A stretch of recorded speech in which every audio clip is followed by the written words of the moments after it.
On this discussion, we will be focusing on a particular situation where we are faced with the problem of endogeneity. This implies that our explanatory variable, x, might not truly be an exogenous factor. And consequently, the relationship observed between y and x does not necessarily reflect a causal influence running from the x to the y variables. So, as an example, I'm going to select the Finance ResearchGate website as I usually do. I'm going to choose just a single frequency, specifically the annual one. And then for our specific analysis, I will be selecting the initial year of the period to commence in 2000, and the final year will extend up to 2024. This provides us with a comprehensive 24-year span of data for our detailed examination. Following that, we will then proceed to apply the designated period. So, considering our primary research question, let's now proceed to apply this specific research example.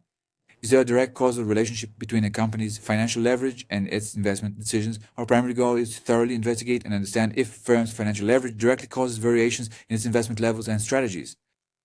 So, in this particular analysis, the y variable we're focusing on will represent investment. The x variable, on the other hand, will be defined as the market leverage, which is essentially just the company's debt ratio. Therefore, one of the key variables that we have available and can effectively utilize is specifically the ratio of the book value of debt.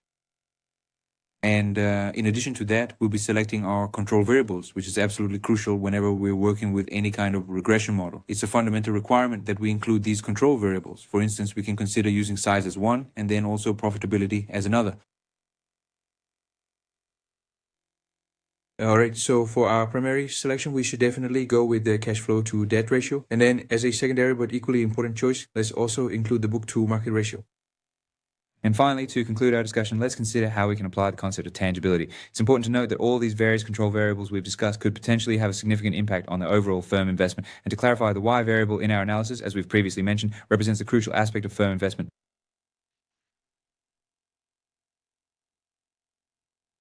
Why a significant source of endogeneity, more a common issue in statistical modeling, is that leverage, which is our independent x variable in this particular case, may not be randomly assigned. Meaning that a company with significant amount of debt or one that is highly leveraged might find itself in a state of financial distress. Such a firm could also face limited growth opportunities, and as a direct consequence of these challenges, it may be forced to significantly cut back on its planned investments. Therefore, the actual underlying causal factor might not be leverage in and of itself, but rather a complex interplay of other variables that are inherently associated with leverage. Consequently, any subsequent inference or conclusion drawn about the precise impact of leverage on investment decisions will, in all likelihood, prove to be fundamentally incorrect. And this is precisely what we refer to as the endogeneity problem. The crucial question we need to address is how exactly can we go about resolving this particular problem effectively. Our proposed solution involves employing a robust statistical technique known as the instrumental variable approach. Therefore, before we can even begin to implement this method, it's absolutely essential that we undertake some thorough and meticulous data cleaning work. And the very first and most important step in that process will be the objective is to apply the appropriate lags, because we absolutely need to ensure that both the x variables and the control variables are effectively happening one full period before the investment itself. So for this next step, I'm going to proceed by selecting all of the x variables that are available here. And then I'm going to apply and also incorporate the lags.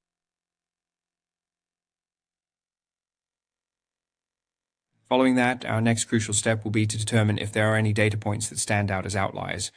Now, as we continue to scroll down through this interface, we're able to utilize this particular section to effectively create an instrument. Therefore, the instrumental variable approach, which is the specific methodology we are currently applying in this analysis, inherently requires a distinct instrument for the endogenous variable.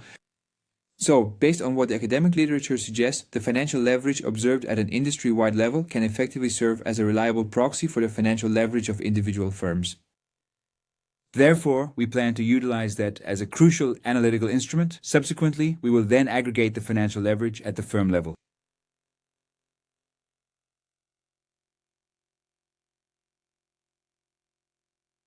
We are operating at the industry level, and this involves creating a new variable, one that is truly industry specific. Now, we can precisely define the industry, for instance, by its standard industry classification code.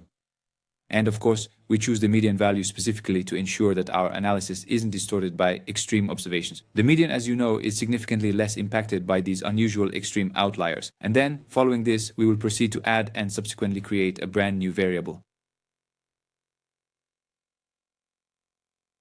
And then we'll proceed to process all variables specifically to ensure that we don't encounter any extreme observations before moving on to the regression analysis. The variables to be processed.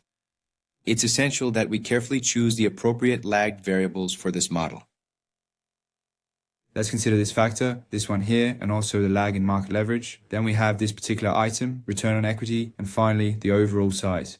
And also, we want to rise the y variable. So specifically, we want to rise all of the x variables. In this particular case, this means all of the lagged variables, which would include both the instrument and the y variable itself. Therefore, we simply want to rise every single one of these variables. Let's make a decision on the 1%ization level and create variables that have been properly standardized. Alright, so now we are completely prepared to move forward and begin implementing the instrumental variable approach. So if you would kindly scroll down a little bit further on the screen, you'll notice that right here we specifically select the variable that is labeled as the one-sized y. In this case, y is the investment, specifically firm-level investment in period t or year t, and the regressors in this particular model will consist entirely of what we call lag variables. This means that all of the independent variables, or the x variables, should be taken from the preceding time period, specifically t-1, which represents the previous year. Now we must proceed to select our variable, but it's crucial to be careful and pick the definitive version of our variable. In this specific instance, the variable in question was a rise variable. So I'll go ahead and pick this one, this one, this one, and this one, but we definitely won't be selecting this particular one. That's clearly an instrument. We're specifically looking at this particular factor and also this other one here. So the concept of market leverage, as we understand it, truly represents our primary explanatory variable, the one we are most keen to thoroughly investigate and analyze. For our second step, we will now proceed to identify the endogenous variable, and this determination is derived from the x we have already chosen. So, of course, the y variable is precisely what we are trying to understand and ultimately explain in our current analysis. Now, the term endogenous is simply used to describe an x variable that you consider to be determined within the system itself, meaning it's not truly exogenous to it. And in this specific context, the factor we are identifying as endogenous is the market leverage.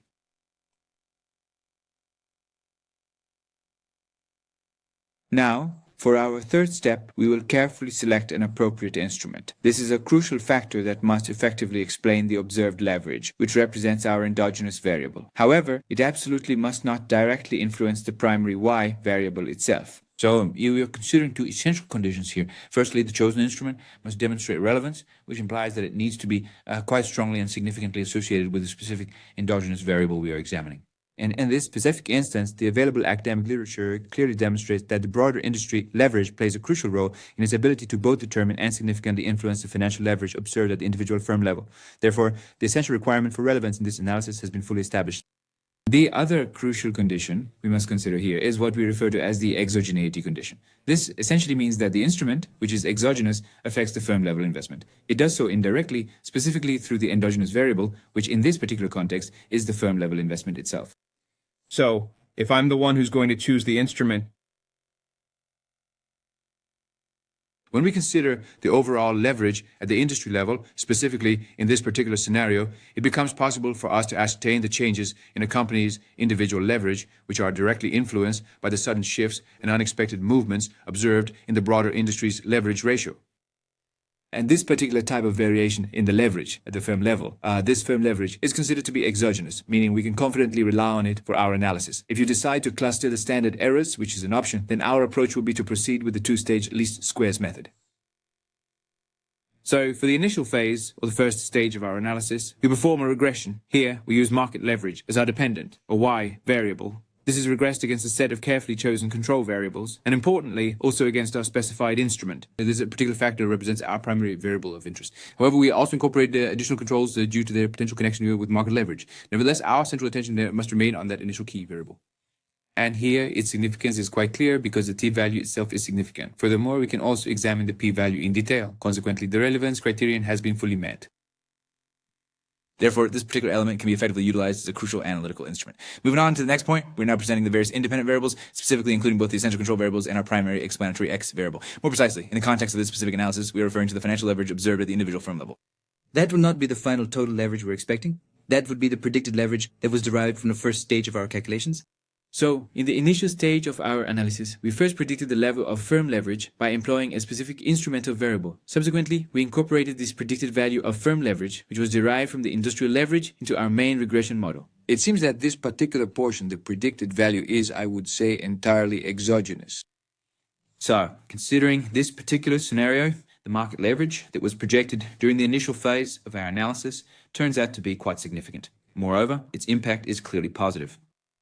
Although the outcome appears to be positive in its nature, we cannot consider it statistically significant at this stage of our findings. This is because the calculated p-value is greater than the standard 5% threshold. So, although the coefficient appears quite large, a value of 3 and positive, we must remember that it is not statistically significant. Based on our findings, we can confidently state that we were unable to identify any significant effect of firm-level leverage on the investment activities of firms. The Hausman test is specifically designed to indicate whether endogeneity presents a significant issue within the scope of our particular analysis. And in our case, it certainly is a concern because we have clearly rejected the null hypothesis, which states that endogeneity is not present. This particular hypothesis, specifically that there is no endogeneity, is rejected because the p-value we observed is incredibly small, which means that our result is statistically significant, and therefore we can confidently reject the null hypothesis. Now, you can quite easily compare, and you can even go ahead and run an OLS regression just to compare the findings. If you choose to disregard the endogeneity problem and move forward with a straightforward regression analysis, which is perfectly acceptable in this particular scenario, then we should select the variables that have been previously identified or brought up. Variables that are lagged.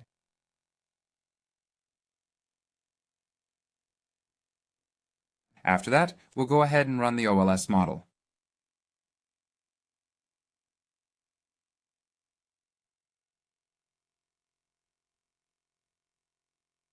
And if you consider the coefficient presented here, you'll clearly observe that it is negative and statistically significant, which is, in fact, entirely the opposite. However, when employing the instrumental variable approach, the outcome was positive and not statistically significant. There, the finding is negative and quite significant, which clearly indicates that we have a substantial difference in the coefficients. And of course, in this specific scenario, if we are forced to choose between the OLS approach, the simpler one, and regarding the instrumental variable approach, we must rely on this specific method. So that concludes our presentation on the two-stage least squares method, often abbreviated as 2SLS. Thank you for watching.